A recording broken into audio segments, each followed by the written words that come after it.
Listo, pues les parece que vamos comenzando. Muy buenos días a todos y todas. Nos da mucho gusto saludarles una vez más en estas sesiones del ciclo de capacitación 2026 de Contemos Juntos para Sumar e ICOS del Centro de Fortalecimiento. Ambas organizaciones somos fortalecedoras que estamos ubicadas en el norte del país, específicamente en Monterrey, Nuevo León. Y pues estamos realizando esta serie de capacitaciones que están orientadas a las personas que están encargadas de la administración de las organizaciones de la sociedad civil. El día de hoy nuestro tema es beneficiario controlador y le cedo la palabra a Alan Manzanares, que va a estar a cargo de la sesión. Muchísimas gracias. Hola, ¿qué tal? Buenos días. Gracias, Yure, por la presentación. Y como siempre, pues un gusto a todos los que ya se conectaron por estar aquí tan puntuales y pues nada, darle valor a estos temas que, a ver, puede ser que sean un poco complicados, un poco técnicos o a veces que te duela la cabeza con ellos, pero no le quita que es importante conocerlos y entenderlos para que el día de mañana podamos explicarlos o podamos aplicarlos en nuestro día a día como donatarias, porque sabremos que pues siendo donatarias no la tenemos fácil. Tenemos que cumplir una serie de regulaciones, de obligaciones fiscales relativamente, pues una carga relativamente alta a comparación de otro tipo de entidades, dado que nuestro permiso, pues lo que busca o lo que otorga a nosotros como donatarias es esta facilidad de no pagar impuestos, la extensión de impuestos sobre la renta. Entonces, dado que es una posibilidad o que te otorga la posibilidad de no pagar impuestos, se busca que esté igual de regulada para que no se abuse de la figura. Entonces, pues tenemos por ello mucha regulación, muchas obligaciones que tenemos que cumplir, siendo el tema del día de hoy una de ellas y que creo, si no me dejarán mentir, es una que posiblemente ya te causó más de un problema en la práctica con alguno de tus donantes eh, o de manera interna también, porque es una figura que aún no queda muy claro cómo aplicarla. Nos hemos topado, y les adelanto un poco, nos hemos topado empresas establecidas, ojo, no donatarias, sino empresas establecidas del sector comercial, empresarial, que al día de hoy no han entendido cómo aplicar la figura internamente y como internamente no la tienen definida o identificada, si tú llegas de que, oye, dame un donativo, por favor, te lo dan y le pides la información, te van a decir que no te la pueden dar. O te van a poner trabas, o te van a poner peros, o te van a decir que como ellos no la entienden, aún no la están aplicando. Y a ver, no porque tú no entiendas la ley, o no porque no te la hayan explicado, o porque no la conozcas, no se te va a aplicar. Independientemente de tu nivel de conocimiento de las leyes o de qué tanto las comprendas, tú como quiera tienes que cumplirlas, seas una persona física o una persona moral. No puedes decir o no es válido que digas, y se los comento para que lo usen como argumento, no es válido decir, como yo no entiendo, no lo voy a respetar o no lo voy a cumplir. La autoridad te dice, la ley está ahí como esté publicada, oye, ¿sabes que la ley es poco clara, no sé cómo aplicarla, está confusa? Pues en el ínter en el que no se corrige la ley o no se reforma, tú tienes una de dos. O la cumples como está, o presentas un procedimiento ante una autoridad a través de un juicio para ampararte de cumplir esa ley. Pero por el simple hecho de que tú digas, no la entiendo o la ley está mal y no la quiero cumplir, no es suficiente como un argumento o como un sustento para no cumplirla. Entonces tengan cuidado. Y vaya, con eso introduzco al tema del día de hoy, que es el de beneficiario controlador, porque es una figura que ya está, ya tiene, creo que 2022 que se publica o que está vigente, no es nueva. Ya nos dice la ley, tanto el Código Fiscal de la Federación, que ahorita más adelante vamos a ver qué artículos, Código Fiscal de la Federación, Resolución Miscelánea Fiscal e inclusive la propia Ley de Prevención del Lavado de Dinero. Te dice qué se entiende por esta figura y cómo hay que interpretarla. Pero, para hacértelo más fácil, es justo el tema del día de hoy o lo intento del día de hoy poder entenderlo. Entonces vamos a agarrar toda esa información que tenemos en las leyes o tratar de agarrarla, desglosarla para poder entenderla. Y que el día de mañana que me toque aplicar o cumplir esta obligación o identificar a estas personas con este rol, puede hacerlo correctamente. Entonces, con eso como introducción, doy lo siguiente nada más antes de comenzar, como indicaciones. Acuérdense, cualquier pregunta que tengan, la pueden hacer a través del chat. Aquí los estaré leyendo tanto Yureni, que me está apoyando, o su servidor, cualquier duda que tengan. Em, por favor, les pido no encender micrófonos por respeto a los demás y para no viciar el audio de la sala o el audio de la sesión. Y finalmente, en dado caso que llegues a hacer una pregunta y no se te responde en el momento, muy probablemente es porque más adelante o de forma inmediata se va a responder con lo que se vaya a platicar. En caso de que tú consideres que no se dio respuesta, bueno, se puede volver a abordar la pregunta.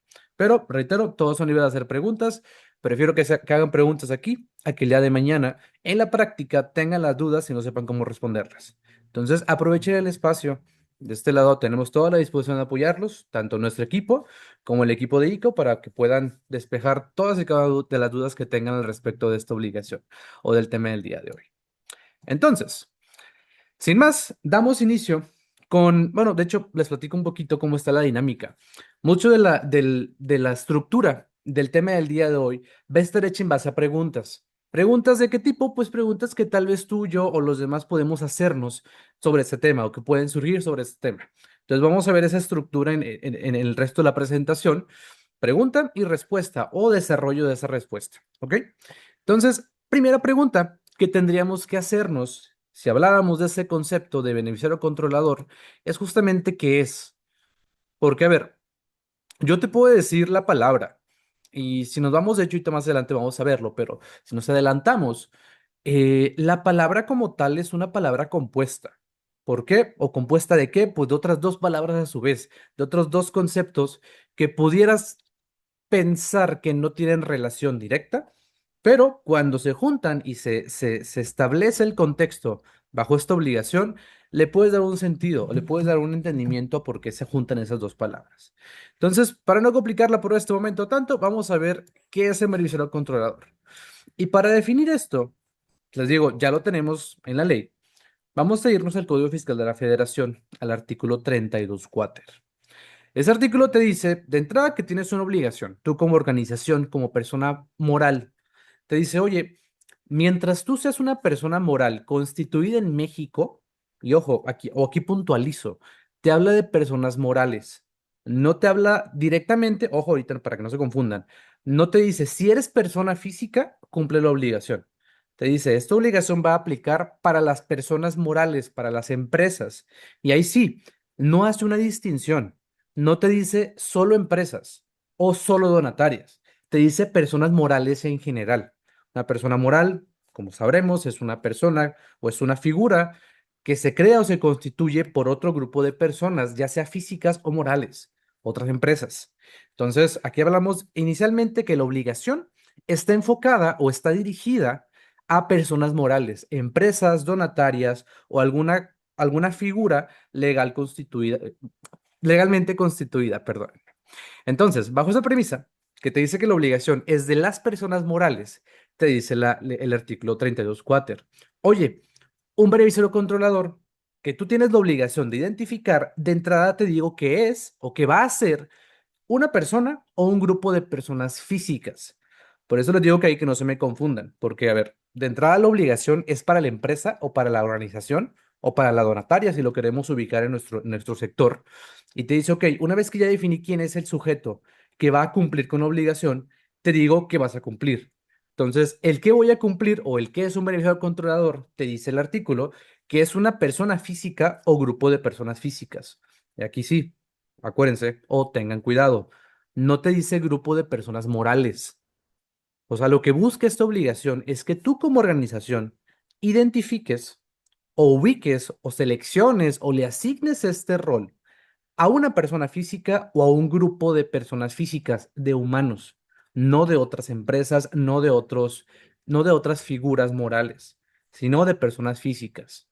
Y te dice, oye, estas personas físicas o persona física de manera directa o indirecta, obtienen un beneficio de participar en la entidad o en la organización, ya sea una empresa, por ejemplo, de acciones. Si soy accionista, pues por ser accionista me beneficio. ¿Por qué? Porque cada año o cada tanto tiempo me van a dar rendimiento de mis acciones, ¿no? O te dice, ese es un escenario. El otro escenario, que tengan control sobre la misma que la misma organización. Entonces, esta definición te va a establecer dos supuestos, De hecho, de ahí partimos del concepto que les dije al inicio, que son dos palabras separadas o dos conceptos separados, con dos escenarios diferentes. Por un lado te dice el escenario del beneficiario, que es aquella persona pues, que tiene un beneficio, que se beneficia de algún modo de participar en tu organización. O te pone la excepción o te pone la alternativa, te dice, oye, la otra es que tengas control sobre la misma o que esa persona o personas físicas tengan el control de la empresa, el control de la donataria. Que si nos ponemos o si queremos imaginarlo o queremos darle una figura a este segundo supuesto, pues podemos verlos como asociados, directores, consejeros, aquellas personas que pues tienen la injerencia y que tienen el control y el poder de decidir el día de mañana cómo va a seguir el rumbo de la organización o cuál va a ser el rumbo que va a tomar la organización en su día a día o en su operación. Entonces, esta definición, aunque puede parecer un poco compleja, si nos damos cuenta, lo vamos separando por partes, te establece pues justo diferentes criterios o criterios separados para cada una de las figuras, sea la del beneficiario, que es que obtiene beneficios, o la del controlador, que es la persona que puede pues controlar o que puede tener una injerencia en la decisión de cómo se va a llevar el control de la organización o de la entidad. Y si se dan cuenta, en esta definición se hace referencia al concepto de entidad y no tanto de organización o de empresa, por lo mismo que con lo que establecí la definición. La obligación es de las personas morales, no es únicamente de las empresas, no es únicamente de las donatarias, es de cualquier persona moral que exista en México. Y ahorita digo en México porque también existe para nivel internacional. Pero ahorita vamos a enfocarnos para no complicárnosla tanto de la figura mexicana aplicable a las entidades mexicanas o a las personas morales de nacionalidad mexicana. ¿Ok? Les reitero, si tienen alguna duda, por aquí lo doy en el chat. Y por ahí igual ayúdennos, porfa. Creo que por ahí nos puso Yure si nos pueden apoyar a poner de qué organización pertenecen y su nombre, porque con eso se va a tomar la asistencia y posteriormente se va a emitir una constancia de participación, si es que la necesitan. Entonces, tomen la precaución de hacerlo. Muy bien. Entonces, para poder definir o para poder simplificar un poquito más esta definición, podemos verlo de la siguiente forma. Déjenme dar subo esto. Ahí está, perdón. De la siguiente forma.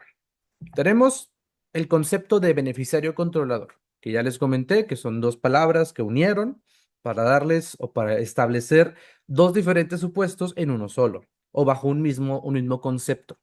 Entonces, si lo desglosamos, como les dije, si lo separamos en partes, podemos tener por un lado que el concepto de beneficiario, como ya les dije, es una persona. Ya vimos ahorita que tiene que ser una persona física o grupo de personas físicas que recibe un beneficio o una ventaja de forma directa o indirecta. ¿Por qué? Por ser parte o por ser miembro de la entidad, de la empresa, de la donataria, de la persona moral en general. Y luego, por el otro lado, tenemos el concepto de controlador, que aquí es una persona, o si no vamos a la definición, es una persona que tiene el control o la autoridad sobre una persona moral. Recordemos que como tal la persona moral o la entidad, persona moral, físicamente no existe. Tú no puedes ir a saludar a una persona moral, no puedes saludar a una empresa. ¿A quién saludas? Ah, pues a aquellas personas físicas que representan a esa empresa, que hablan en nombre de esa empresa, que le dan una voz y un cuerpo físico a esa empresa, o a través de los cuales la empresa va a manifestar sus acciones, que son, en la práctica, les digo, asociados, accionistas, representantes legales, directores, consejeros, etcétera. Entonces, estas personas idealmente son las que tienen el poder, la facultad y la autoridad para imponer o para decidir qué se va a hacer y cómo se van a hacer las cosas. Entonces, les digo, si separamos el concepto en dos, es un poquito más fácil entenderlo, porque, o vaya, simplificamos un poquito más la confusión, porque reitero, te establece dos supuestos diferentes. Por un lado, una persona física o grupo de persona física que se beneficia, y por el otro lado, una persona física o grupo de personas físicas que controlan. Y esto va a ser importante porque más adelante vamos a ver justamente de qué forma te pide la ley que los identifiques. Entonces, por ahorita nada más es importante conocer o entender a este punto inicial que un beneficiario controlador, reitero, es una persona física o grupo de personas físicas. que se dan o que aplican cualquiera de esos dos supuestos que ya les comenté, beneficio o control, ¿ok? Aquí, nada más para hacer una leve precisión, para no confundirlos o para darles un poquito de contexto. Si se dan cuenta, cuando habla de beneficiarios o de beneficios, te dice que se puede beneficiar de manera directa o de manera indirecta. ¿Qué es esto o por qué? Aquí véanlo de la siguiente forma. En México, una persona moral, una entidad moral jurídica, puede estar constituida o puede ser creada por puras personas físicas, como tú, como yo, humanos, o también puede participar dentro de esa creación, a su vez, otra empresa, otra persona moral. Entonces, tú puedes tener estructuras legales en donde veas el organigrama y veas, por ejemplo, a tres asociados humanos o tres socios humanos, o puedes tener dos humanos y una empresa, dos empresas y un humano, o tres empresas inclusive. No, no está prohibido, se puede. Pero ¿a qué voy con esto? Si nos encontramos ante una entidad, ante una donataria, ante una empresa, cuya constitución está estructurada de esta manera, donde hay puras empresas atrás de ella o que la crean otras empresas a su vez, se determina que en este caso el beneficio o el control está siendo aplicado de forma indirecta. ¿Por qué? Por lo que ya dijimos, una empresa no tiene cuerpo físico, una empresa no tiene voz que puedas escuchar. ¿Qué va a tener? Ah, va a tener personas, humanos, que van a hablar en representación de esa persona moral. Entonces, se determina cuando hablamos de un control o de un beneficio indirecto que hay una persona, hay una empresa, perdón, en la estructura que está siendo representada por otra persona física. Y a ver, esto se agrega un poquito más de complejidad o de dificultad al término porque la obligación te pide que identifiques personas, no empresas. Y tú me dices, oye, pues si es indirecto, entonces quieres que identifique una empresa. Pues no. Lo que te pide la autoridad en este caso, te dice, oye, pues sí, identifícame personas o grupo de personas físicas. Si te llegas a encontrar un control indirecto en donde exista una empresa, tú como quiera tienes que volver, o sea, tienes que respetar lo que te dije anteriormente. Identifícame personas físicas. Entonces, ¿qué vas a tener que hacer? ¿O hasta dónde va a ampliarse tu obligación? Pues que vas a tener que llegar hasta una persona física o grupo de personas físicas. No te puedes quedar o no es suficiente con que le digas a la autoridad, ah, fíjate que, no sé, mi organización donataria está constituida por dos empresas y una persona. Y ya le pedí los documentos, que más adelante vamos a ver cuáles son. Ya le pedí los documentos a la persona física y a las empresas también. Oye, ¿le pediste a las empresas a su vez de sus personas, beneficiados controladores? No, porque pues ya es la persona directa. Ahí te dice la autoridad, pues no es correcto, porque yo te estoy pidiendo que identifiques personas físicas. Y si en tu estructura existe otra empresa a su vez, tienes que bajarte otro nivel y preguntar en esa empresa, oye, en tu empresa tenemos personas físicas o más personas morales. Y si se llega a dar el caso o se llega a dar el infortunio de que la respuesta sea, pues sí, a su vez, la empresa que me controla tiene otra empresa que la controla, tu obligación se va a complicar aún más, porque vas a tener que llegar hasta las personas físicas que están detrás de toda esa estructura empresarial. Entonces, tal vez ser una donataria no es tan complicado, porque generalmente, reitero, generalizo, pero no es la única excepción, pero generalmente una donataria está constituida por personas físicas. Entonces, no es tan complicado identificar internamente o para mí mismo quiénes son mis beneficiarios controladores. Pero si nos vamos a una empresa o a grupos empresariales, en donde, pues sí, de hecho, es más común ver que una empresa está constituida a su vez por otras empresas y de esas empresas están más empresas atrás, entonces sí se puede llegar a complicar mucho esta figura. Por eso entendería por qué algunas empresas del sector económico se les complica tanto respetar esta obligación o entenderla. Y a su beneficio, mejor dicen, pues no la entiendo y no la cumplo. Porque sí puede llegar a complicarse si tu estructura legal se compone de otras empresas y esas empresas de otras empresas, la obligación te pide que llegues a personas humanas. Entonces, si tienes que bajarte cinco o seis capas de empresas para llegar a un humano, es lo que te pide la autoridad que hagas. Al final, esta obligación, y ojo, les doy un poquito de contexto, idealmente no está hecha para las donatarias o no está enfocada para las donatarias autorizadas. Está hecha para identificar en las empresas que producen quiénes son las personas que buscan ocultar su beneficio o que buscan no ser identificadas o relacionadas con una empresa y con el recurso que genera. Entonces, esto, díganle en la práctica, lo conocen como prestanombres, ¿no? Oye, yo pongo a esta persona para que en mi representación haga todas las gestiones, mueva el dinero, decida qué se hace, pero al final quien manda soy yo. Nada más que mi nombre no va a aparecer en las actas, mi nombre no va a aparecer en los estatutos. Entonces, esta obligación busca identificar a esas personas que buscan ocultarse o que buscan ocultarse justamente atrás de figuras jurídicas. Les digo, volviendo un poquito a las donatarias, idealmente nosotros no tenemos esa complicación porque generalmente estamos constituidas únicamente por personas físicas o por un grupo de personas físicas. Entonces es más fácil cumplirlo nosotros. Que de hecho, parte de la dinámica del día de hoy de esta obligación de identificar a los beneficiarios controladores es interna, para que no se confundan, porque yo sé que en materia de lavado de dinero, un puntito que a veces te pide, o no a veces, que te pide la ley también ahí, es que a tu donante tú le preguntes y que le pidas la información de sus beneficiarios controladores, de ellos, de tus donantes. Pero en este caso, o en la decisión del día de hoy, estamos hablando de la obligación que tienes tú como empresa o tú como organización de identificar a tus propios beneficiarios controladores. Y todos la tenemos. Como ya vimos ahorita en el artículo, con esto que está en pantalla, artículo 32 cuater, la obligación la tenemos todos, independientemente si seamos empresa o donataria. Entonces, más adelante nos van a decir las pautas para saber cómo identificarla en función de qué tipo de entidad seamos o cuál sea nuestra estructura. Pero hasta ahorita, ya para cerrar este primer punto, entonces vámonos con eso. Tenemos que identificar personas, no empresas.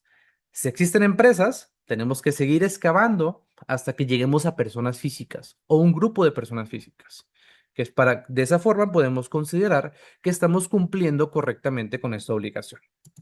Ahora, déjenme adelanto aquí, ahí está. La siguiente pregunta que yo te planteo que te hagas y que ahorita vamos a responder es justamente la de cómo saber quién puede ser mi beneficiario controlador o quiénes pueden ser, porque también puede ser en plural, quiénes pueden ser mis beneficiarios controladores internamente de mi organización, de mi donataria. Entonces, para esto, igual nos vamos a la ley, en este caso va a cambiar. Vamos a encontrar esa definición o esta particularidad de cómo identificarlo en la resolución miscelánea fiscal, la regla 2.8.1.20. Aquí nada más como dato, si ven que pongo artículos, no se preocupen en aprendérselos de memoria. De hecho, les vamos a compartir el material para que lo tengan a la mano y ahí lo puedan consultar directamente.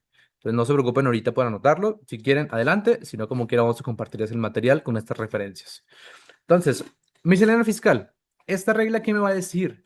Te dice, oye, en la identificación de esta figura de beneficiario controlador, las personas morales, o sea, las empresas, donatarias o entidades, deben aplicar lo que establece el artículo 32b cuater, ahorita lo vimos, fracciones 1 y 2, incisos A, B y C, de forma sucesiva.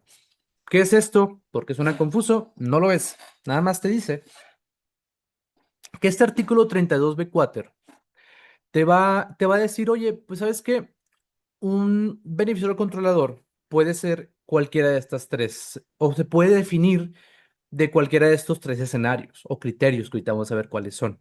Y esta regla, lo importante o por qué la traigo aquí o por qué la presento, es que nos establece justo lo que está en negritas.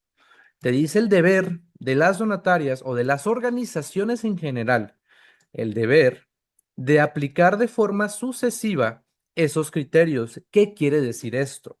Quiere decir que me voy a ir por orden. Entonces, tenemos el criterio uno y yo internamente, yo solito tengo que decir, oye, a ver, criterio 1 me aplica, ¿sí o no? No me aplica, ok, me voy al siguiente. Vas a ir descartando criterios hasta que alguno te aplique. Y ya por descarte casi casi, si no te aplica ninguno de los primeros, el último te dice la autoridad, pues es el de cajón o es el de cáliz, porque ese tiene que aplicarte sí o sí. Ahorita vamos a ver cuáles son. Pero ahorita quédense con esto. Aunque tenemos diferentes criterios, yo tengo que aplicarlos, o yo como organización internamente, tengo que aplicarlos de forma sucesiva o escalonada. Y a medida que en alguno yo me ubique, ahí me voy a quedar. O ahí voy a identificar personas físicas o grupo de personas físicas, para precisarlo. Entonces, ¿cuáles son estos criterios? Y ahorita vamos a hacer una pequeña dinámica para entenderlos, de qué sí se entiende y qué no se entiende. Pero entra el criterio. ¿Cuáles son? Criterio uno, te dice, directa o por medio de otra persona u otras personas, esa figura del beneficiario controlador obtiene un beneficio derivado de su participación en una persona moral, que es lo que ya leíamos. Oye, imagínate que yo soy un accionista y yo soy el accionista mayoritario y por ende me van a pagar por mis acciones tanto de dinero al año. Ah, ok, pues en ese caso de accionistas, hablando de acciones, pues sí, idealmente yo por ser accionista obtengo un beneficio. Entonces acá te dice, ok, si obtienes un beneficio, idealmente ahí te vas a quedar como beneficiario controlador. Pero cuidado, porque una empresa, quitando un poquito de la mesa a la figura donataria y hablando de empresas, una empresa puede tener dos accionistas o puede tener 1000 accionistas o más. Entonces, este criterio no te dice que identifiques 1000 personas, te dice el que obtiene el beneficio directo o el que tiene mayor beneficio en un primer punto. Si tú me dices, oye, ¿sabes qué es que son 1000 personas? Ah, entonces ahí no es, porque esas 1000 personas, idealmente, pues no son todas beneficiadas controladoras.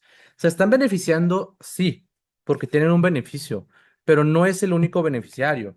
A diferencia que solo fuera uno, o que se me dijeran lo siguiente, imagínense, yo tengo una empresa, está a nombre de Alan, está mi nombre en la escritura, yo aparezco como director, aparezco como accionista, y todo lo que yo genero, o todo lo que la empresa genera, tú dirás, ah, pues lo gasta Alan. Pues no, porque a su vez Alan se lo va a dar a Juan, que es mi papá o que es mi tío.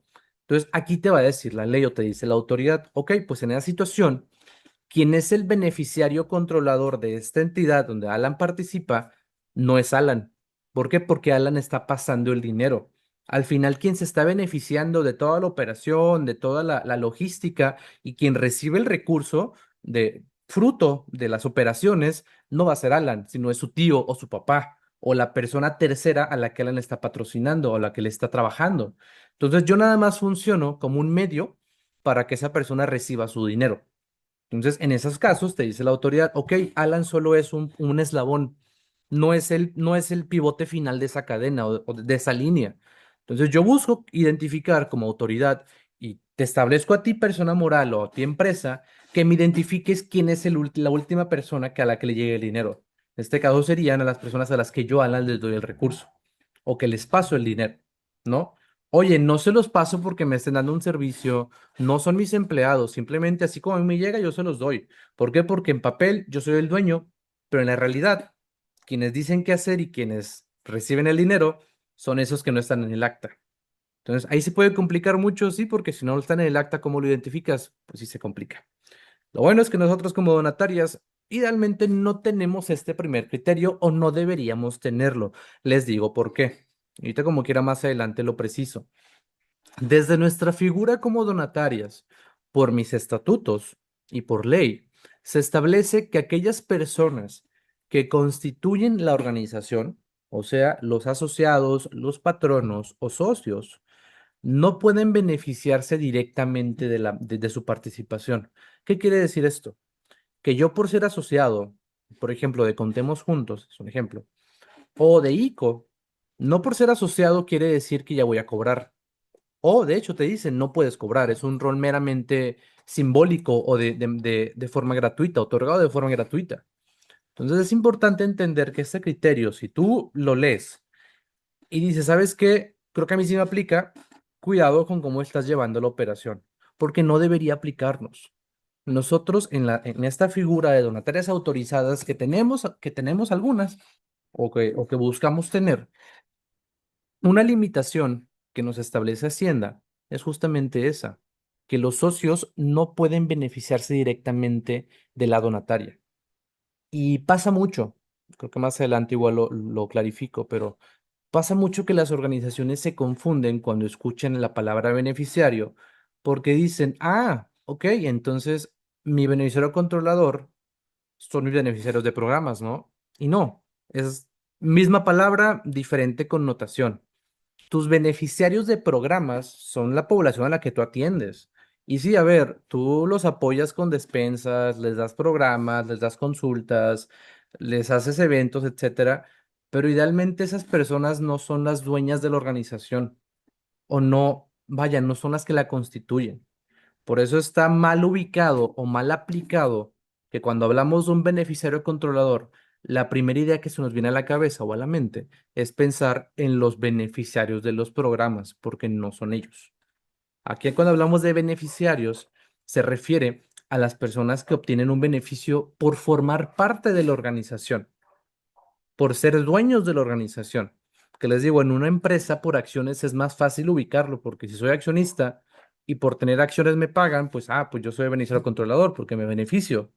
Pero en una donataria autorizada, les digo, los asociados, accionistas o socios, perdón, o patronos no se pueden beneficiar directamente.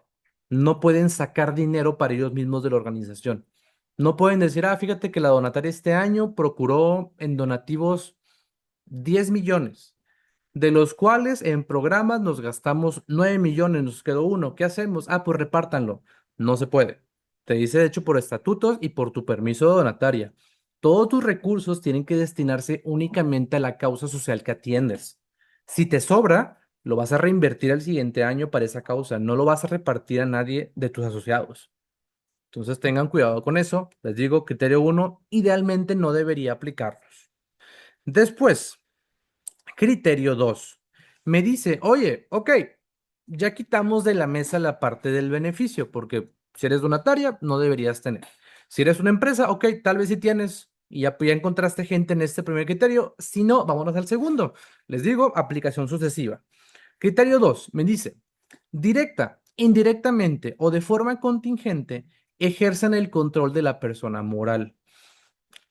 A su vez, este criterio 2 se subdivide en tres escenarios que igual podemos aplicar. Entonces, lo primero o lo importante en este vaya, lo principal en este segundo criterio es entender que la figura de la que está hablando es la figura del control, ya no la del beneficiario, del que se beneficia. Porque si no tenemos esa figura, vamos al siguiente escalón o al siguiente concepto. Aquellas personas que pueden decidir, que pueden controlar, que tienen la facultad y la autoridad de controlar qué se hace y cómo se hace. Por ejemplo, oye, yo soy el asociado, un asociado de la organización. Y aunque en la práctica o en la escritura somos tres asociados, los otros dos no están. Nada más llegaron a firmar. ¿Por qué? Porque son compadres que yo tuve, que les pedí la ayuda para constituir la organización, para que firmaran, vaya, que su nombre apareciera por requisito, porque me pedían que seamos tres, pero realmente los otros dos no están. Solo estoy yo, Alan. Entonces, aunque en la escritura aparezcamos tres asociados, quien tiene el control real o el control efectivo soy yo, Alan. ¿Por qué? Porque los demás no están, no participan. Y yo sí, activamente, yo digo qué se hace. Yo abro cuentas de banco, yo cierro cuentas de banco, yo otorgo poderes, yo digo qué se hace, cómo se hacen los programas. Si yo tengo esa autoridad y ese nivel de involucramiento, ahí podemos tener indicios de que yo como Alan, y en este ejemplo, yo puedo ser identificado como un beneficiario controlador. ¿Por qué? Por el simple hecho de tener el control. Igual aquí, antes de abordar los subcriterios, precisar otra vez para entenderlo, a qué se refiere cuando dice indirectamente. Esto, cuando si ven que dice indirecto, acuérdense o refiéranlo o relaciónenlo con está participando a través de otra empresa. Entonces tenemos una donataria que tiene tres socios. Dos son personas humanas y una es una empresa. Ok, esa empresa atrás de ella va a tener una persona que va a hablar por ella, su representante legal o su dueño, ¿no? Entonces aquí te dice, ok, en esa situación ese dueño está controlando indirectamente a la donataria. ¿Por qué? Porque aunque no está su nombre en el acta, aparece el nombre de la empresa, al final él controla a su vez a la empresa, entonces está controlando indirectamente las decisiones. Entonces, cuando vean indirectamente o cuando se refieren al concepto de indirectamente en la ley, entiéndanlo así. Aquí ubíquenlo o relaciono directamente con la palabra empresa o otra empresa. Y ahí te dice la autoridad, ok, en esa figura, como ya comentamos, tú como quiera tienes que llegar a la persona física. Entonces, aunque primero me digas, ok, un beneficiario controlador es la empresa, a su vez tengo que identificar de esa empresa quién es el dueño humano. Y si puedo, le decíamos ahorita el ejemplo, si a su vez esa empresa tiene otra empresa y así te puedes ir en escalones, ¿Se te va a complicar la vida? Sí, pero tu obligación es llegar hasta las personas físicas o hasta los humanos atrás de toda la operación. Y tú me dirás, oye, no encuentro. Tiene que haber una persona. ¿Por qué? Porque las empresas no, reitero, no tienen cuerpo físico, no tienen voz, no piensan por sí solas. Las empresas o personas morales son solo figuras jurídicas que se crean para un fin comercial o un fin económico o un fin social, sí, pero por otras personas, con intención y con voluntad. Entonces aquí vamos a buscar, o esta obligación lo que busca identificar son justamente aquellas personas que tienen la voluntad de accionar o que tienen la capacidad de discernir y de pensar por sí mismas. No una empresa, reitero, que no tiene un cuerpo ni una mente, tiene miembros. Entonces aquí hablamos de identificar a esos miembros que van a decidir. Y según este criterio 2 van a ser los miembros que tienen el control. Entonces les digo, tenemos diferentes escenarios. Igual, en estos escenarios o estos subcriterios hay que aplicarlos de forma sucesiva. Si en alguno me aplico o yo entro o me encuadro como organización, ahí me voy a quedar y ahí voy a identificar a las personas que se integren o a las personas que aplique según ese criterio. Entonces, criterio 2 punto A, te dice, vas a identificar a las personas que pueden imponer, directa o indirectamente, decisiones en las asambleas generales. Acá aplica directamente el ejemplo que les puse ahorita, de Alan siendo uno de tres asociados, pero los otros dos no participan, solo estoy yo. Entonces, aunque existen tres asociados en el ejemplo que puse, como los otros dos no tienen una participación activa o una injerencia activa, te va a decir, ok, entonces realmente de los tres, quien va a decidir o quien decide, quien puede imponer sus decisiones es Alan. Entonces, Alan va a ser a quien vas a identificar como beneficiario controlador. ¿Por qué? Porque cuando se da una asamblea general, ahí puede decidir, ok, ¿sabes qué? Vamos a votar y yo pongo esta política y como yo sé que los demás me van a seguir el juego, o más bien que los demás respetan lo que yo digo o hacen lo que yo digo, les digo, ¿saben qué? Voten que sí, y todos votan que sí, pues realmente yo soy el dueño o yo soy quien está diciendo, quien está tomando las decisiones, aunque los demás voten. Aunque realmente tengan un voto, si yo tengo ese poder de decirles digan que sí o voten que sí a todo lo que yo diga, yo soy el beneficiario controlador, perdónenme. Si se da el caso que decimos, ¿sabes qué? Ok, pues realmente no hay una persona que tenga más decisión que otras. Todas votan por igual. O sea, nadie puede imponer su decisión sobre la de los demás. Podemos descartar ese criterio y vámonos al siguiente. Te dice. Ejerce el voto respecto de más del 15% del capital social en este caso. Cuidado aquí, porque aunque hace referencia a la palabra capital social, no está directamente vinculado a una donataria. Capital social podemos usarlo para cualquier persona moral en México, hablando de sus bienes o de su patrimonio. En este caso, eh, como te habla de porcentajes, vamos a pensarlo de la siguiente forma. Imagínense una donataria que que tiene cuatro socios, que nosotros recomendaríamos que no, nunca tengan, o si es que ya lo tienen, modifíquenlo, que siempre tengan números impares, pero bajo este ejemplo, tenemos cuatro socios.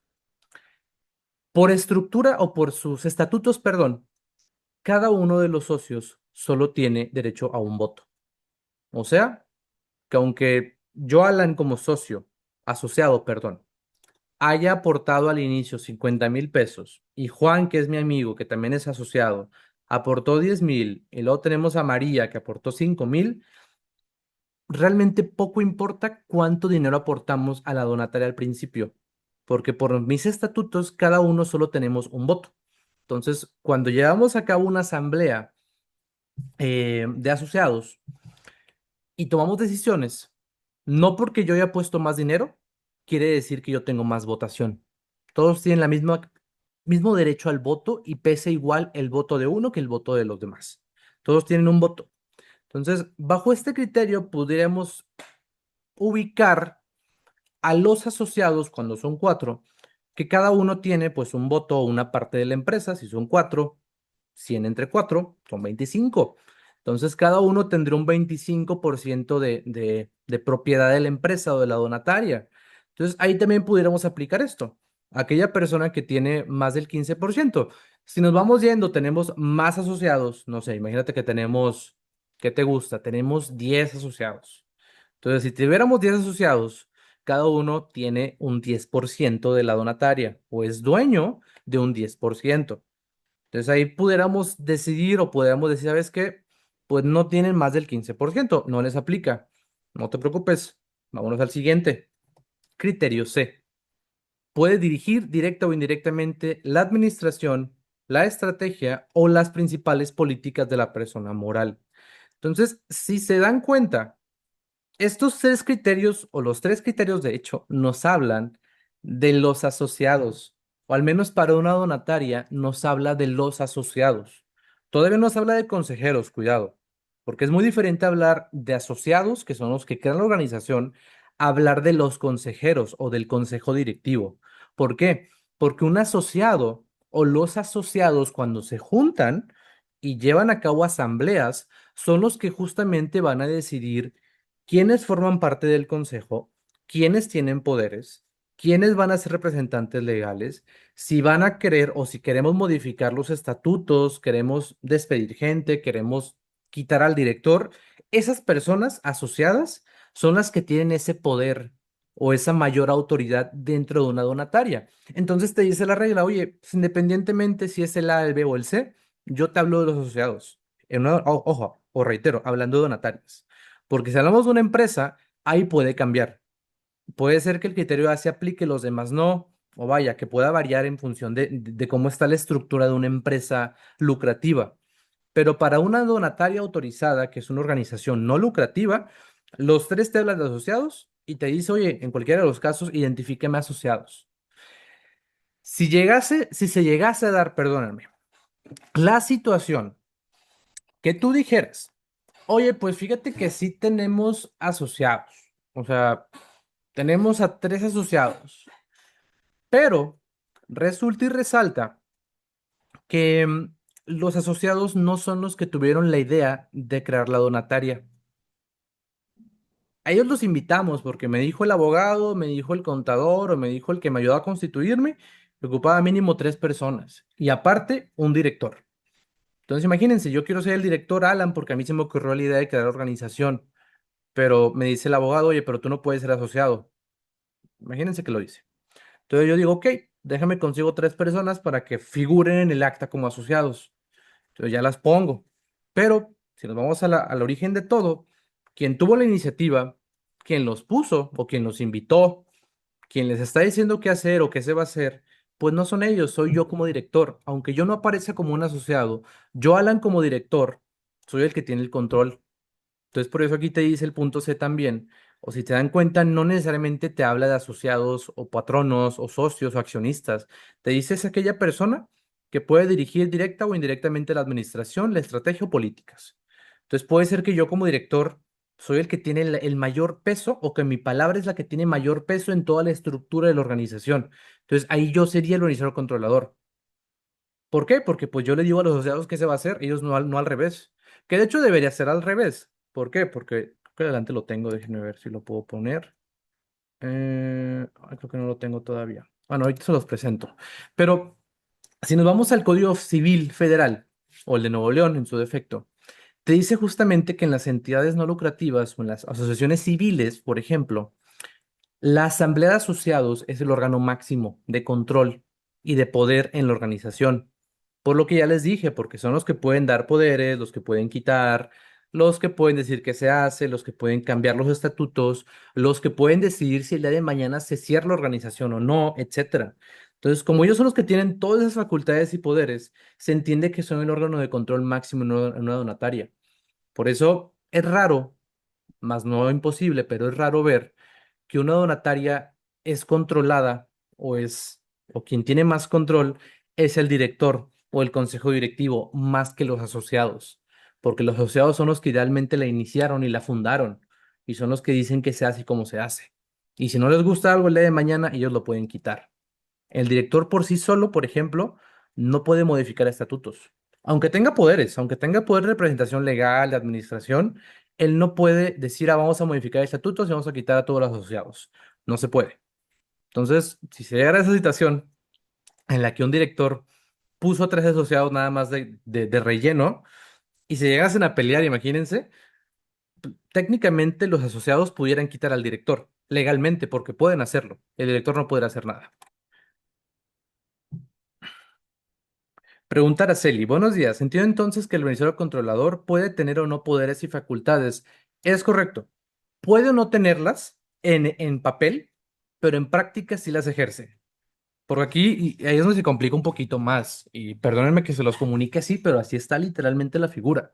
Porque aunque en papel tú puedes tener una cosa, si en la práctica el papel no importa y quien tiene la batuta es una persona que ni siquiera aparece en las actas, ahí te dice la autoridad, identifícame esa persona. No me importa que tus estatutos vengan 10 asociados o que tengas a 5 directores o que tengas a 50 representantes legales, cada uno con poderes. Si, al final del camino todo eso no importa y esa persona que no está en las actas es quien dice que se hace o por su decisión se quitan personas o se dan de baja personas, es la persona que tienes que identificar. Y a ver, ahí estaría muy raro o sería una situación atípica, porque si buscas ser quien controla una organización, te importa protegerte legalmente y tener todas esas facultades que te da un rol, por ejemplo, como asociado, o que te da un poder legal. Pero pues se puede dar el caso también, y lo he visto en práctica. O sea, imagínense, hay personas que realmente buscan que su nombre no aparezca en ningún lugar. ¿Por qué? Porque o tienen vínculos con alguna situación delictiva o porque simplemente respetan su privacidad. Y a ver, es válido, pero te dice aquí esta obligación, no importa qué tanto se quiera esconder. Si esa persona, aunque no esté en las actas, es quien tiene la decisión y la injerencia y la que, porque dice que sí o dice que no, eso se hace, esa es la persona que vas a identificar. Reitero, puede ser atípico, porque tú me dices que internamente, o me dirán, internamente nosotros sí tenemos una estructura corporativa, sí tenemos un consejo, una asamblea, tenemos representantes legales y en ese orden tienen facultades. La asamblea le da poderes al consejo, el consejo le da poderes a los representantes legales y así nos podemos ir, es válido. Entonces aquí en este escenario que les acabo de plantear, quienes podemos identificar como beneficiados controladores es a los asociados. Ahora, si después de toda esta tarea de aplicar criterios, llegásemos a decir, ¿sabes qué? Pues no, realmente ninguna persona de las que ya hemos pensado le aplica estos criterios o ninguna entra en estos criterios, te dice la autoridad, ok, no te preocupes, vámonos con el criterio 3. El criterio 3 te va a establecer que se considera como beneficiario controlador a la persona física o grupo de personas físicas que, ya sea que si ustedes tienen un administrador único, porque hay personas morales, hay donatarias, que no tienen consejo directivo, tienen administrador único, que es una persona. Entonces tú dices, ok, si no identificaste con criterio 1 y criterio 2 a alguna persona, identifícame al administrador único o en su defecto, si tú sí tienes un consejo directivo o consejo de administración u órgano equivalente, identifícame a cada persona que forma parte de ese consejo, de tus consejeros. Y yo sé que en práctica a veces se da que los asociados de la organización son a su vez los que integran el consejo directivo. Entonces ahí está más fácil, pues vaya, no hay por dónde buscarle. Identifica a los mismos, identificas al consejo de asociados, son los mismos, es una persona, bueno, es a un único grupo de personas a quien vas a identificar, pero también tenemos casos en donde el consejo directivo no necesariamente son asociados, son literalmente solo consejeros. Oye, lo invité porque esta persona es experto en esta materia y lo invité a mi consejo.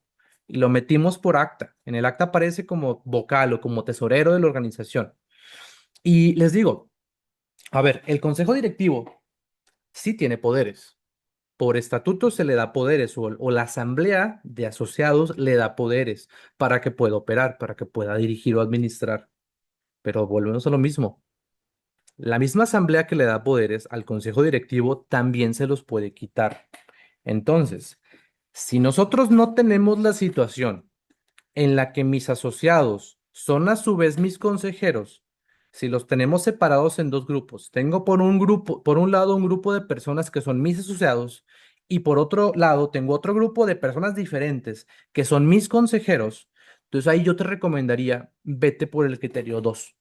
¿Por qué? Porque los asociados le pueden quitar todos sus poderes y facultades a los consejeros o representantes legales. Si el día de mañana se juntan, hacen una asamblea y la escrituran ante un notario público. Si se da el caso, el otro escenario en donde son los mismos, ok, te puede ser el criterio 3. Identifícame o identifica al consejo directivo que a su vez son asociados. Entonces, nada más ahí es importante como diferenciar eso. Eh, internamente, en mi organización, ¿cómo está la estructura? ¿Cómo está integrada?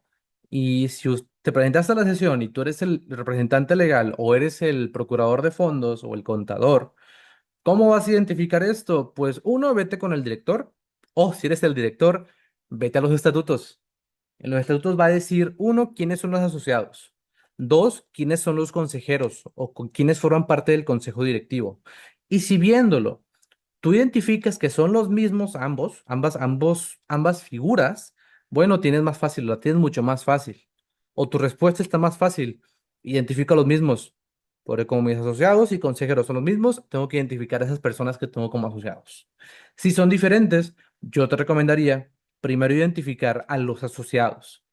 Si de alguna forma tú dijeras, o en la estructura se plantea, o en la práctica se da el caso, en la que los asociados solo están ahí de forma simbólica, realmente no apoyan o realmente no tienen un control real, aunque por acta sí tengan poderes, realmente el control lo lleva o la gestión la lleva el consejo directivo o la lleva el director o el administrador único. Ah, bueno, entonces te vas con el criterio 3, identificas a esas personas, ¿no? Entonces, para poder simplificar esto, porque yo sé que dije mucho y puede ser que confundiera, podemos verlo de la siguiente forma también y verlo con preguntas más bien. Por ejemplo, misma tablita, pero con preguntas. Entonces, bajo el criterio uno, la pregunta que yo me haría es, ¿quién recibe el dinero? Y aquí acuérdense, no hablamos de los beneficiarios de programas, hablamos de si soy asociado y literalmente agarro el dinero de la organización para mí mismo, que no debería pasar. Si pasa, la primera pregunta para ver si nos ubicamos en el criterio uno es, ¿quién recibe el dinero? Ah, pues fíjate que nadie, porque somos una donataria y el dinero no se reparte a los asociados. Ok, criterio uno descartado. Criterio 2, y vimos que también tenemos tres preguntitas. Entonces, la primera es, ¿quién toma las decisiones? Oye, ¿sabes qué? Pues tenemos diferentes asociados, sí, pero aunque son cinco asociados y todos idealmente tienen un voto, realmente el fundador es el que decide qué se hace. Aunque la estructura legal está para que todos tengan un voto y cuando votemos todos digamos que sí y que no, si en la práctica el fundador es el que dice qué se hace y nadie le puede llevar la contraria, entonces el fundador es el que toma las decisiones. Entonces ahí nos quedaríamos criterio 2, perdón, inciso A. Si no tenemos ninguna persona que solita toma las decisiones, todo se toma en conjunto o en grupo, la siguiente es, ¿quién controla los votos? Oye, ¿sabes qué? Es que hay una persona que tiene más de un voto y es el que, pues, tiene dos votos, de hecho. Entonces, aunque los demás voten que no, si él vota que sí, ya nos ganó a los demás. Volvemos a lo mismo. Idealmente, una donataria, todos los asociados tienen un voto, o su voto vale igual que el de los demás. Ninguno tendría que tener más de un voto. Entonces, podemos decir que nadie controla los votos en una donataria. C. ¿Quién dirige la estrategia? Ahí sí, más fácil. Oye, pues idealmente la van a dirigir los asociados, porque son los que tienen el poder y las facultades para decir qué se hace o quién lo va a hacer. Acuérdense que es muy diferente hablar de quién dice que se hace a quién lo hace. ¿Por qué? Porque imagínense, si hablamos de un trabajo o de una estructura laboral, tenemos al director. El director puede decir, oye, ocupamos que se hagan los contratos, ocupo que alguien haga los contratos. Entonces, yo como director delego esa función a mi departamento legal, a mi abogado, ¿no? Entonces, aunque el abogado lo va a hacer, ¿quién le dio la orden? El director. Entonces, el abogado no está actuando por su cuenta, está actuando porque le dieron una instrucción de arriba. ¿De quién? Del director. Entonces, en este punto, en esta pregunta, sé quién dirige la estrategia va a ser esa. Y lo digo así para no confundir porque decimos, ah, ok, entonces si me está diciendo Alan que quien hace las cosas es quien es el administrador controlador, aquí la pregunta antes de eso es, ¿quién le dijo que hiciera las cosas? Si él solito tomó la decisión y la está haciendo y él tiene el poder para hacer todo lo que le plazca, Entonces, tal vez esa persona o personas entra en la pregunta A, ¿quién toma las decisiones? Si nos vamos a la pregunta C, ¿quién dirige la estrategia? Reitero, son las que le van a decir a los demás qué se hace. Entonces, los asociados le van a decir al consejo, hoy ocupamos que la procuración de fondos aumente. Ocupamos que los de los 5 programas que tenemos, 2 se den de baja. Entonces, aunque el consejo directivo va a llevar a cabo la acción, perdón, operativa, quienes les están diciendo qué hacer o están dirigiendo la estrategia son los asociados. Podemos ubicarlos en este criterio 2. C, perdón. Y por último, el criterio 3. ¿Quiénes integran el consejo directivo de administración? Que les digo, criterio 3 es prácticamente el criterio de cajón o el criterio de cáliz o el criterio de salvamento que tiene la autoridad. Porque si de alguna forma no ubicaste a ninguna persona o personas en los pasados 2 criterios, te dice, ok, no pasa nada. Por ley, tú tienes que tener sí o sí designado a una persona como administrador único o como consejo directivo. Y a esa persona me vas a identificar temporalmente. Ponle que después yo te ubico una persona o te determino otra persona, pero idealmente tu obligación va a estar cerrada ahorita a que en el criterio 3 me identifiques a la persona que integre ese consejo directivo o sea administrador único. Pregunta por aquí, Araceli. Si eres un asociado en papel, cuentas con poderes, pero no tomas decisiones, no eres un beneficiario controlador. Es correcto, Araceli, eso es lo que quiero llegar. No porque tengas poderes, quiere decir necesariamente que eres un beneficiario controlador. Ahí sería, oye, ok, en papel, ¿quién te dio el poder? Ah, ¿sabes qué? Pues me lo dieron en la asamblea, cuando se llevó a cabo una asamblea, se protocolizó, me dieron el poder a mí, Alan, como representante legal o como director. Ok, pues te dieron un poder para que llevaras a cabo acciones en representación de ellos, pero ellos te dicen qué hacer, o ellos te dan las instrucciones qué hacer. Por otro lado, como dice Araceli, oye, en papel, dice mis estatutos, mis escrituras, que los asociados son los dueños. Pero yo, cuando veo en la práctica la operación de la organización y cómo se llevan a cabo la estructura, yo veo que realmente los asociados no hacen nada o no son los que toman decisiones. Nada más están ahí, pasa mucho, están ahí de adorno. Realmente quienes deciden qué se hace es el director, porque aunque el director no es el fundador inicial, es al que le cedieron todo el poder y es el que dice qué se hace, cómo se hace, o es el consejo. El consejo directivo, aunque no aparece como fundadores o como asociados, son los que llevan toda la administración y la gestión de qué se está haciendo en la donataria. Son las que dicen cuándo se venden las propiedades, son las que dicen en qué se usan los recursos, son las que cierran y abren programas, son las que pueden correr gente, etcétera. Y ese último ejemplo, cuidado porque no por poder correr personas o despedirlas, ya quiere decir inmediatamente que eres un beneficiario controlador. Es una palomita que podemos tachar de una lista de criterios, no es la única. Entonces, según lo que pone Araceli, pues sí, en papel podemos tener personas, pero si en la práctica quienes llevan esa gestión es otro grupo o otra persona que justamente deliberadamente hizo eso, no aparecer en el papel, no aparecer en los estatutos para que no viniera su nombre, pero él es el que tiene la gestión, a esa persona tenemos que identificar. Y me dirás, oye, ¿para qué? Ah, pues porque la autoridad justamente quiere saber eso. ¿Quién es el manda más? ¿Quién es el que dice qué se hace? ¿Quién es el que el día de mañana decide cómo se van a hacer las cosas y quién las va a tener que hacer? Aunque aparezca en el acta o no. Y finalmente, dentro de en este apartadito de 2 criterios, igual, siguiendo la misma lógica de las tablitas, vamos a ver qué no tenemos que tomar en cuenta para cada uno de los criterios. Y ahorita ya nos adelantamos con algunos de estos. De hecho, creo que con la mayoría. Para el criterio 1, decíamos, oye, no hablamos de beneficiario en el sentido amplio de decir los beneficiarios de mis programas. Hablamos de beneficiarios como personas que obtienen un beneficio directo por ser dueños o miembros de la organización. Y aquí le digo y lo pongo en rojo, que idealmente una donataria no debería tener a ninguna persona bajo este criterio. Cuidado. Después, criterio 2, según cada uno de los 3 puntitos.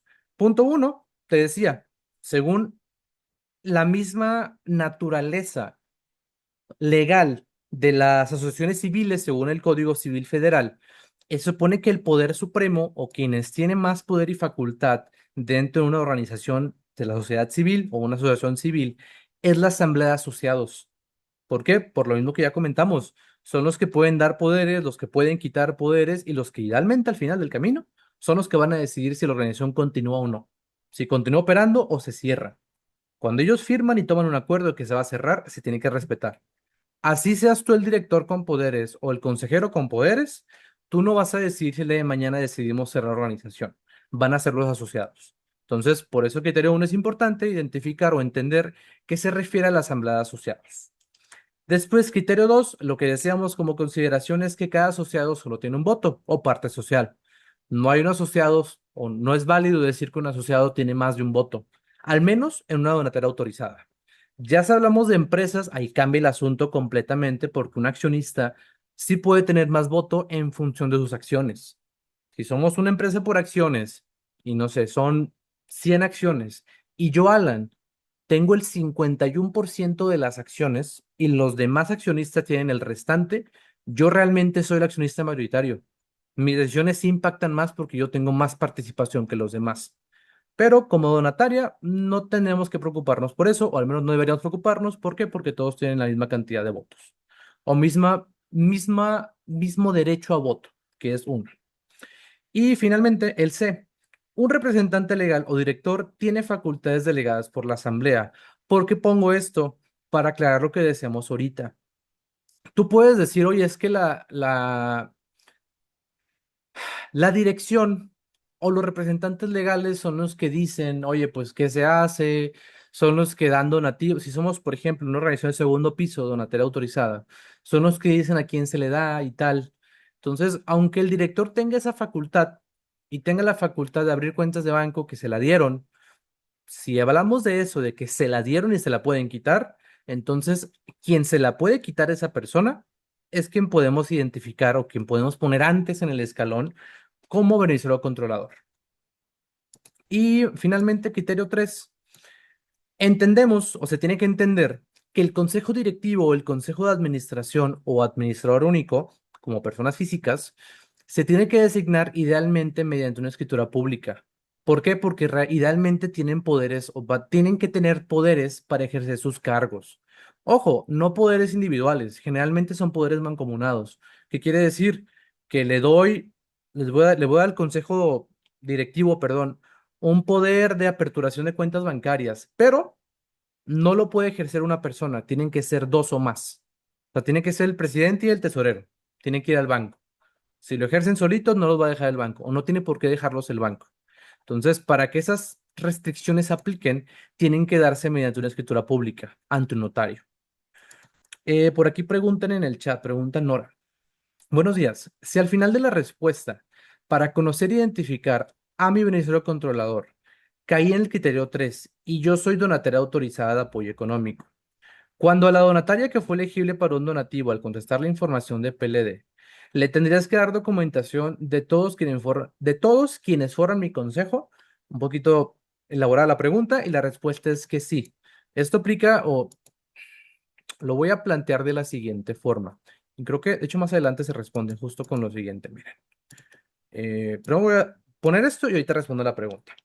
La siguiente pregunta que hacíamos aquí en la presentación era, ¿qué tengo que hacer para identificar a esas personas? Y te dice igual el Código Fiscal de la Federación, artículo 32 BTER, te dice, oye, tú como persona moral estás obligada a obtener y conservar como parte de tu contabilidad la información que permite identificar a estos beneficiarios controladores. Ahorita vamos a ver qué información. Pero lo que voy es que idealmente tu obligación es pedir los datos a tus beneficiarios, solicitar los datos y los documentos y guardarlos. Y en un escenario normal, la única persona que te los podría pedir tendría que ser el SAT a través de un oficio o un requerimiento que más adelante vamos a ver.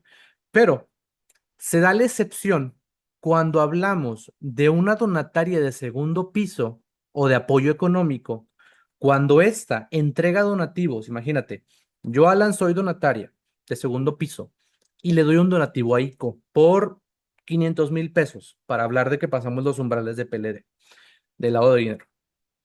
500,000 pesos. ICO, como organización que recibe el donativo, está obligada por la ley de lavado de dinero a pedirme a mi información como empresa donataria que le donó como donante, pues. Entonces, en esa información que me tiene que pedir, la ley de lavado de dinero sí se establece que te pidan la información de tus beneficiarios controladores. Pero ojo, a ver, tú sí tienes que darla, porque ahorita les dije, la única persona que te la puede pedir idealmente es el SAT, pero si entras en esta excepción de que eres de segundo piso, se abre una segunda persona o segundas personas que son cada una de las donatarias que tú apoyes arriba de los umbrales del lavado de dinero, te pueden pedir la información y se las tendrías que dar para dar cumplimiento con esa ley de lavado de dinero. De lo contrario, si te niegas, te pueden reportar ante el lavado de dinero, que no quisiste dar la documentación. Y a ver, idealmente deberían rechazarte el donativo o deberían decirte que no te van a recibir el donativo porque no quieres dar la documentación. Pero si te la llegan a aceptar porque ocupan el dinero, lo siguiente que tendrían que hacer es reportarte ante la unidad de inteligencia financiera porque no quisiste dar documentos. Entonces, sí, si eres donataria, si alguna aquí es donataria de segundo piso eh, y llegan a dar donativos que superen los umbrales del lado de dinero, tendrán que compartir esa información también con las donatarias que apoyen. ¿Por qué? Porque a su vez ellas tienen que mandárselas en un aviso en el tema del lavado de dinero al SAT o a la autoridad competente. Entonces, sí es un poquito más complejo si eres segundo piso porque esta información sí tienes que compartirla. Si no, si no eres segundo piso, eres una donataria asistencial, desarrollo social, becante, etcétera, que no das donativos, la única obligación que tienes ahorita al menos es recabar la información y guardarla por si te la pide Hacienda. Puede ser que nunca te la pida y de hecho toco madera para que nunca se las pidan, pero si sí te la piden, idealmente Hacienda es la única que te la puede solicitar legalmente, hasta ahorita. Entonces, les digo, o les decía, tienes que tener información fidedigna, completa y actualizada. Y aquí está curioso, o está un poco tricky, ahorita vamos a verlo en lo siguiente, de hecho. ¿Por qué?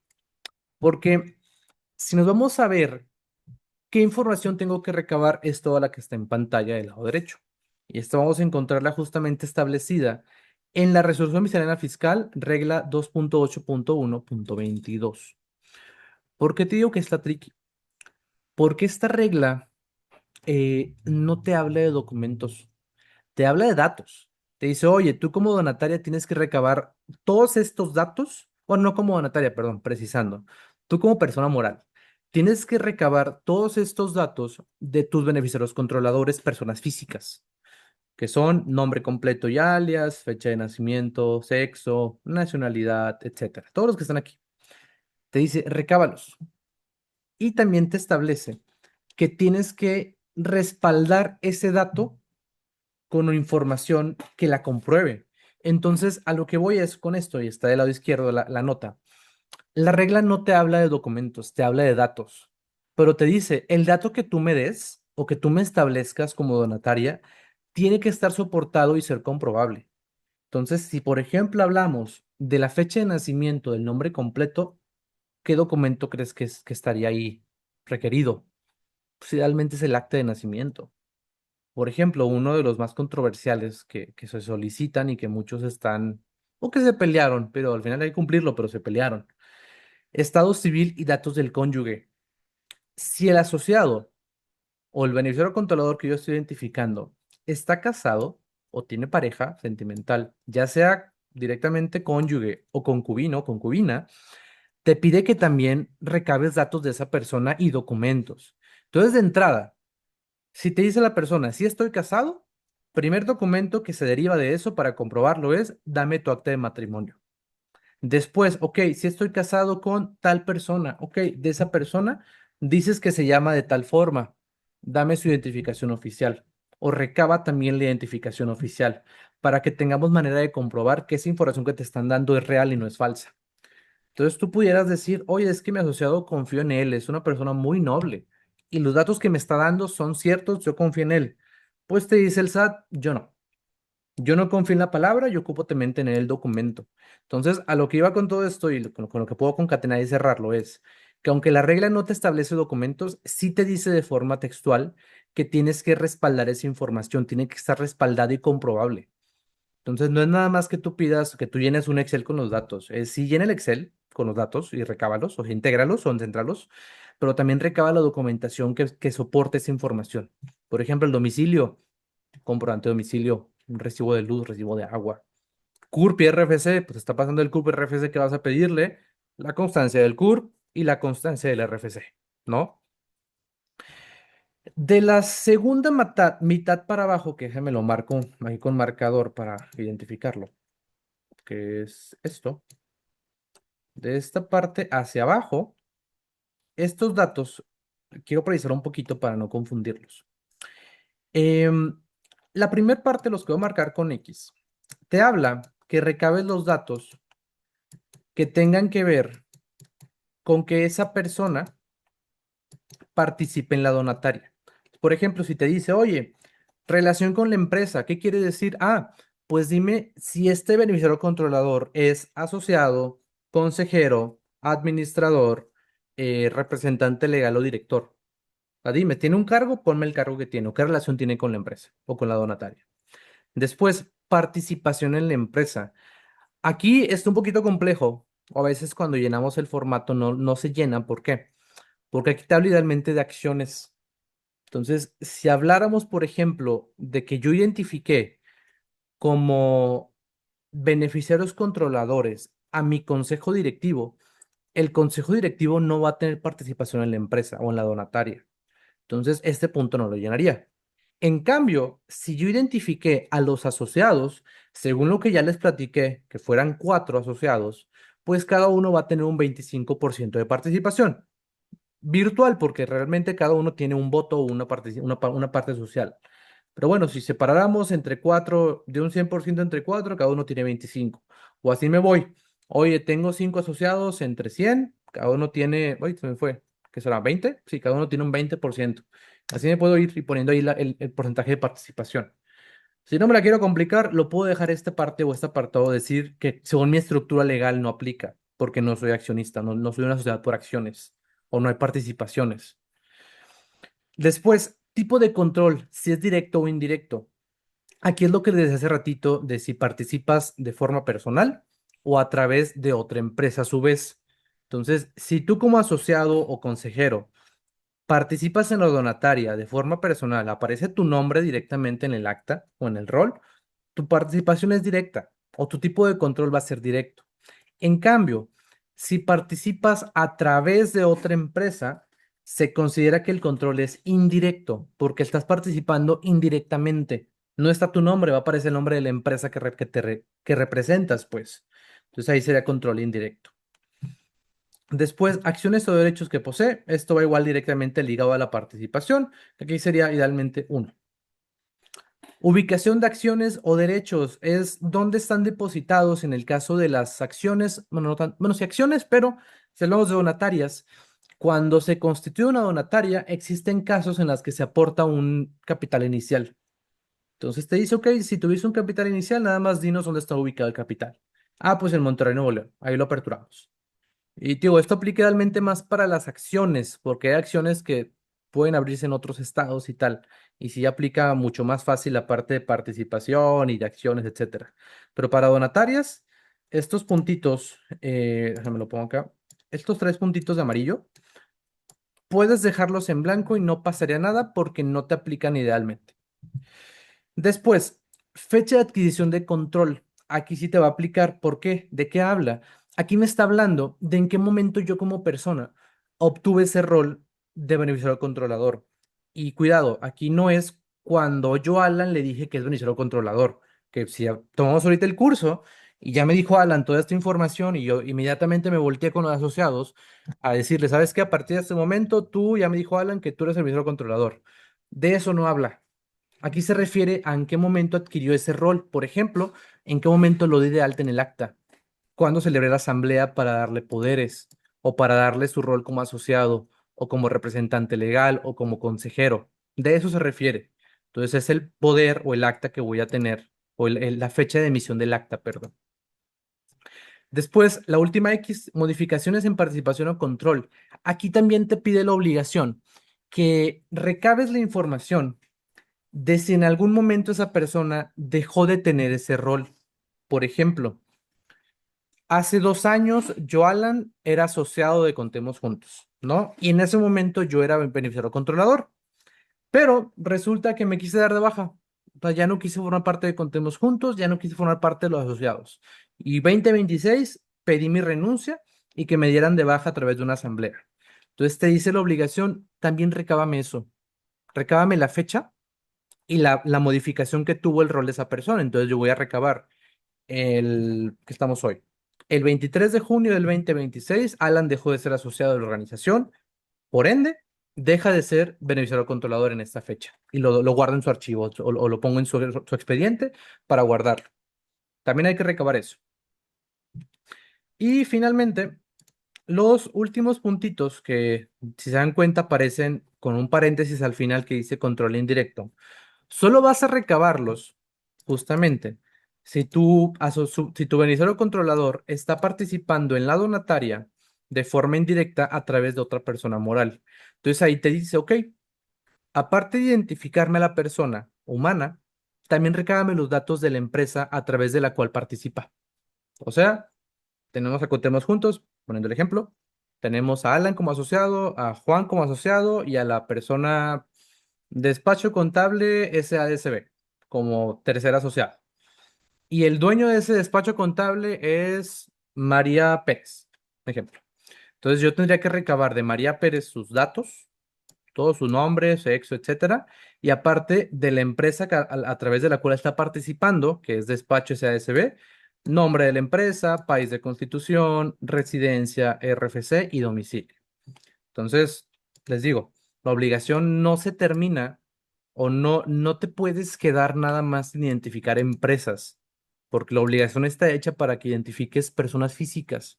Entonces, aunque te pide sí que recabes información de las empresas, te dice, oye, tienes que irte más a fondo hasta que encuentres una persona física, porque la información que te estoy pidiendo es justamente de la persona física. O lo que me interesa a mí como autoridad es que me recabes información de esa persona física, ¿va? Entonces, tengan cuidado y sí, cada uno de estos puntos es los obligatorios. Ahora sí que es lo mínimo indispensable.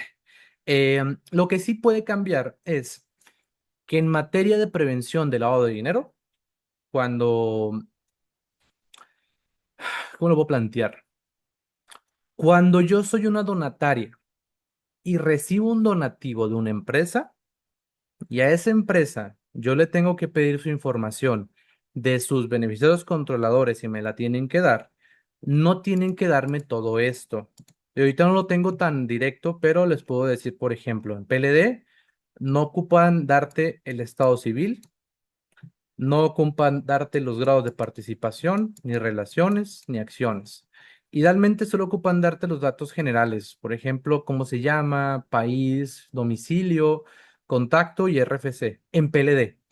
Entonces, ahorita lo que preguntaba Nora de que oye, tengo que compartir toda la información, idealmente no en PLD, solo una parte. La ley de lavado de dinero te va a decir qué información tienes que pedirle de los beneficiarios controladores, pero lo que sí te establece la ley de PLD es pregúntale a tu donante, o más bien, pídele a tu donante que te dé su información de los beneficiarios controladores y tu donante no debería decirte que no tiene. ¿Por qué?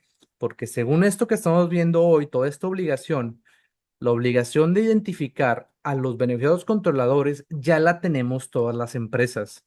Entonces, al día de hoy, 2026, todas las personas morales tienen que identificar internamente quiénes son sus beneficiarios controladores. Y si llegamos a dar, si llega a dar la situación de PLD, donde me la pidan, yo no puedo decir, "Ah, es que no tengo beneficiario controlador o no tengo la información". Estaríamos mintiendo, porque sí tenemos que tenerlas. La ley sí nos establece. Nos pregunta por aquí Nora, si en la baja del asociado solo lo hice en una asamblea ordinaria, que lo llevé nada más al notario, pero no hubo inscripción ante el registro público, ¿sigue aplicando que esa persona que di de baja ya no es beneficiario controlador y asociado? Ahí idealmente habría que tomar en cuenta, eh, a ver, la modificación de asociados sí tiene que llevarse ante registro público. Se tiene que notariar la asamblea y llevarse ante registro público la alta y baja de asociados, porque te inscribe en el libro de asociados y de actas. Entonces, ahí idealmente sí tendría que llevarse ante registro público. Entonces, la solución, pues no sería dejarlo así, es llevarlo al registro público y sí, Ya una vez que se va a registro público, genera efecto contra terceros y ahí puedes decir oficialmente que diste de baja a la persona. Más aparte, tienes que, digo, no voy a mencionarlo, más no profundizarlo. Independientemente de todo este tema del beneficio controlador, si tenemos alguna modificación de asociados, específicamente hablando de asociados, también tenemos que avisarle al SAT a través de un trámite específicamente de eso. Y para ese trámite te piden que subas un acta protocolizada con registro público de la propiedad. Entonces, si no la tienes con registro público, no te van a dejar subir y te van a decir, hazme otra acta que sí tenga registro público, para que yo pueda validarte el cambio oficialmente. Entonces, hasta en tanto no pase eso, no sé si igual eso responde a la pregunta, la persona técnicamente o legalmente sigue estando dado de alta como beneficiario controlador, al menos fiscalmente hablando, para que tengan cuidado. Ya para cerrar, estamos en lo último. Siguiente pregunta, ¿me puede revisar la autoridad? Esto ya lo respondí hace ratito y la respuesta es que sí, sí te puede revisar. A ver, no es una certeza que te van a revisar mañana o en 5 años, pero sí está prevista la facultad de la autoridad para revisarte. ¿Y revisarte en qué sentido? De pedirte toda la información de tus beneficiados controladores. Entonces, para esto, vaya, no pasa de la noche a la mañana.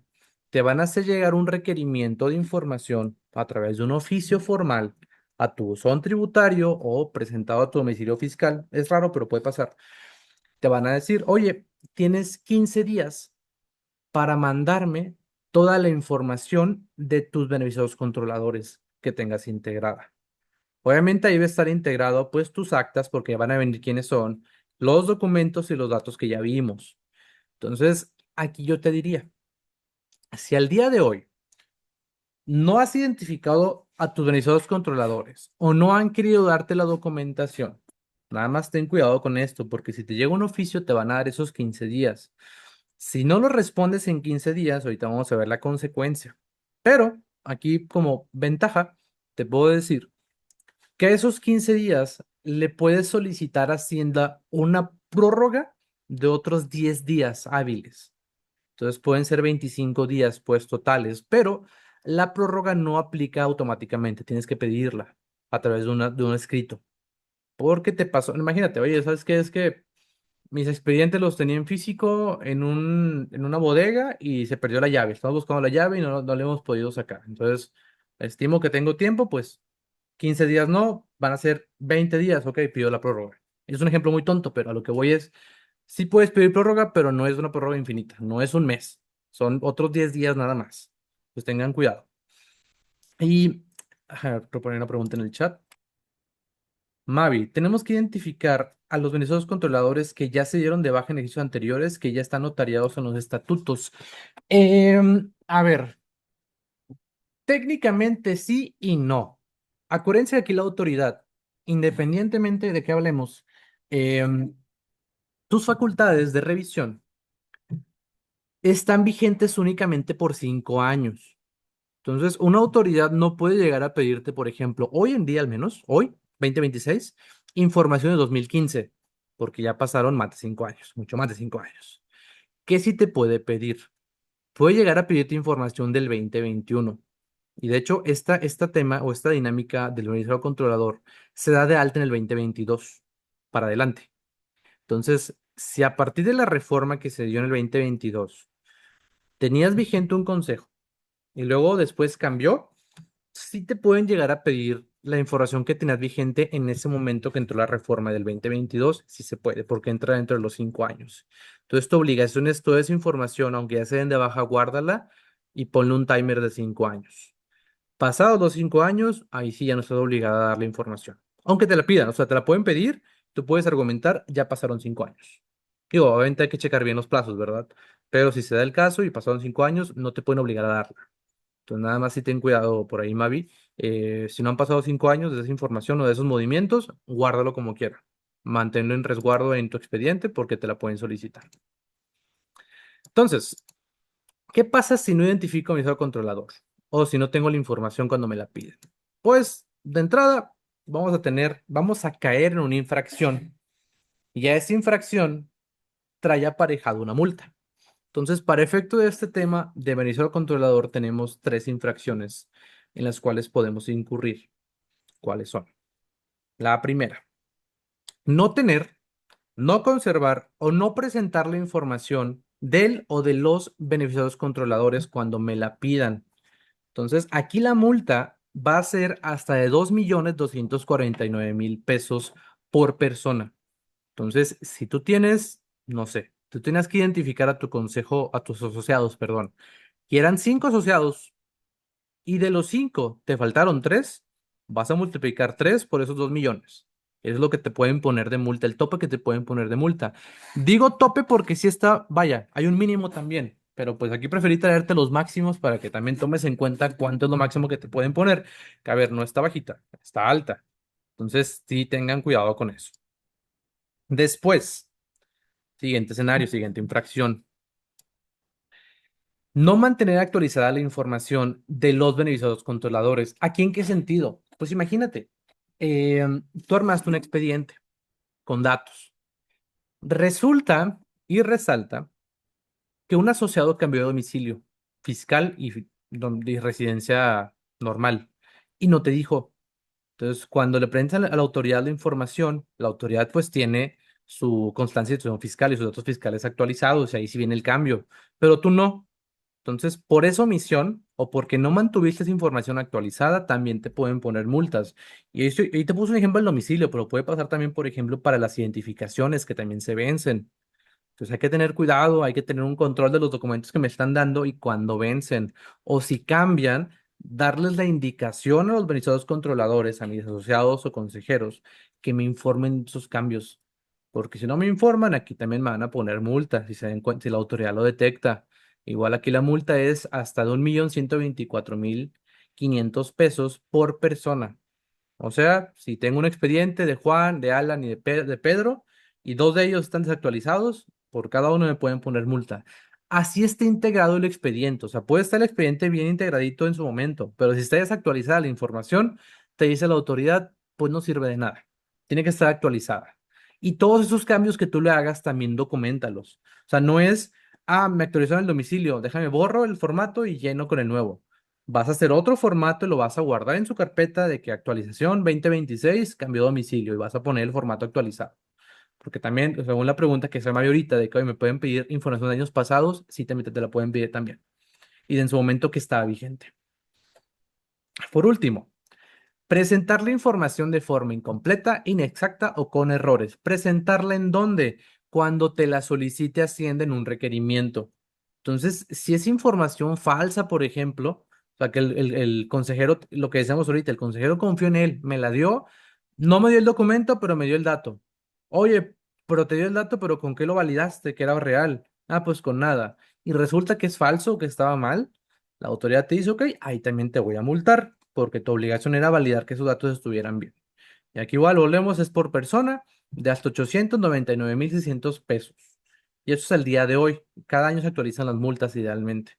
Entonces, cuidado, son multas muy grandes por persona. Si tenemos 10 asociados o mi consejo son 10 personas, multipliquen eso por cada una de las multas y creo que no se van a acabar el dinero. Más bien, no se van a acabar la multa nunca. Van a tener que obligarlos a cerrar. Porque hasta ahorita que yo conozca, no ha habido, vaya, no han aceptado solicitudes de reducción de multa por este concepto. Entonces, sí son multas muy altas que yo no te recomiendo activar o infracciones que no te recomiendo activar. Entonces, tengan cuidado. A ver, la obligación de cierta forma es sencilla, es pedir documentos y datos de las personas que idealmente crearon todo, ¿no? Lo que gestionan la organización, de las que están buscando que todo sea transparente. Pues así como buscan transparencia, también ellos tienen que ser transparentes. Y no es válido que nos digan, y porque nos ha pasado a nosotros en Contemos Juntos, organizaciones que nos dicen, oye, no, es que fíjate que mis asociados y mis consejeros su información es privada, nadie puede saberla. Y yo, espérate, si no estamos en una secta, no es un culto. De hecho, esa información, al menos de los consejeros o del órgano de control, tiene que ser transparente y pública. En informe de transparencia te piden que la pongas. No puede ser resguardada con secrecía. Oye, hablo de sus nombres, por ejemplo, porque RFCs y datos personales ya es otro tema, pero nombres para saber quiénes son, eso sí es información que es pública. Entonces, bajo esa lógica, pues también, oye, si es pública, pues es una obligación, y como es una obligación, te voy a cumplirla. Y no es válido que el consejero me diga, no, es que es información mía. Pues sé que es tuya, pero pues, es una obligación que tiene la organización. Y tú como formas parte de ella, hay que cumplirla. Y no es suficiente que te diga, pues déjame me voy de baja para no cumplirla. Pues no, porque al momento en el que, desde que ya estás adentro, la obligación se activa. Y el día de mañana, si viene la autoridad, me pide tu información, yo se la tengo que dar. Y si no se la doy, me van a multar. Entonces ahí tenemos una de dos. O me das la información o me das el dinero para pagar la multa, lo que tú quieras, la que te pese menos. Y el dinero obviamente lo guardas, no te lo vas a gastar. Ya para cerrar, no, con esto cerramos, de hecho, veo las últimas preguntas del chat. Pregunta, si ya hay de baja a un beneficiario controlador, ¿se coloca dentro del expediente el beneficiario u oficio o qué documento establezca la baja? Sí, a ver, idealmente, si nos vamos acá al tema de los datos, que les decía que se tienen que recabar, en un segundo, estos datos yo te recomendaría integrarlos vaya, concentrarlos en un documentito, por ejemplo, un Excel, ahí los puedes tener guardados, los datos. Entonces, tienen los datos y si llega a darse el caso que sea de baja, abres una columna donde pongas baja, motivo, ya no quiso formar parte, en qué fecha, tal fecha. Y a tu expediente, aparte de ese archivo de datos, le puedes sumar, si quieres, la carta de renuncia, le vas a sumar sí o sí el acta donde venga protocolizado su baja oficial ante notario público, para que también quede archivado y quede respaldado ese cambio. Entonces, aquí realmente puedes pensar en documentos, o sea, por cada dato un documento si quieres, a lo mínimo, pero yo te recomendaría, entre más puedas integrar, mejor. Yo tampoco pecar de más, pero de integrar 50 documentos, pero sí integrar lo suficiente para que cada dato tenga un respaldo. Entonces, si quieres, según el ejemplo que pone en la pregunta, hablamos de una baja, pues puedes guardar la carta de baja que te hizo el asociado, que te firmó, aparte del acta. O si hablamos de, no sé, cambio de domicilio, pues dejo el anterior en el archivo, pero aparte subo el comprobante de domicilio nuevo que me está dando. O la INE, oye, que se cambió de ciudad. Ahora su INE también se actualiza. Pues también que me dé foto de la INE nueva, etcétera. Para que, pues sí, tengamos el expediente actualizado y no caigamos en las multas que les digo que sí están imposibles de pagar a mi criterio personal. Y creo que para el de todos también, ¿cómo se llama? Por sentido común. Pensamos lo mismo todos, perdón. Entonces, pues sí. Esto es lo que conlleva esta obligación de los organizados controladores. Les digo, es propia, o sea, sí tenemos en lavado de dinero la obligación de pedirlo a terceros, pero ahorita a lo que hablamos en el día de hoy es de internamente quiénes van a ser los míos, cómo los voy a identificar y cómo voy a cumplir yo con esta obligación cabalmente. Que vimos que independientemente si seamos empresa, donataria, partido político, grupo de vecinos, tenemos que integrar la documentación mientras seamos una persona moral constituida en México. Con eso cierro. Les agradezco el tiempo, la atención y una disculpa que me pasé unos minutitos del tiempo. Y pues te cedo la palabra, Yure, no sé si es por aquí, para dar el cierre o algún aviso para próximos talleres. Pues, ay, ya agarró mi copo. Muy bien, pues muchísimas gracias a todos y todas quienes se conectaron. Invitarles a seguir en el ciclo de capacitación. Vamos a tener sesiones hasta el mes de noviembre y pues quienes cumplan con el 80% de asistencia, les haremos llegar una constancia de participación.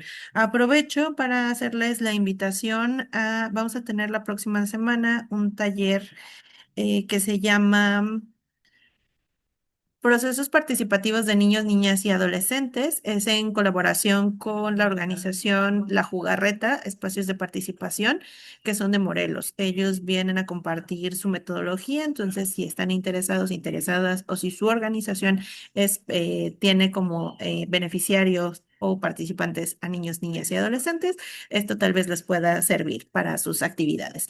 Y bueno, les haremos llegar la invitación vía correo electrónico. Y pues sin otro anuncio, les deseo una excelente tarde. Agradecerle como siempre al equipo de Contemos Juntos, a Alan, a Litzy y Gaby que los vi por aquí. Y pues nos vemos próximamente. Hasta luego. Muy buen día. Bye bye.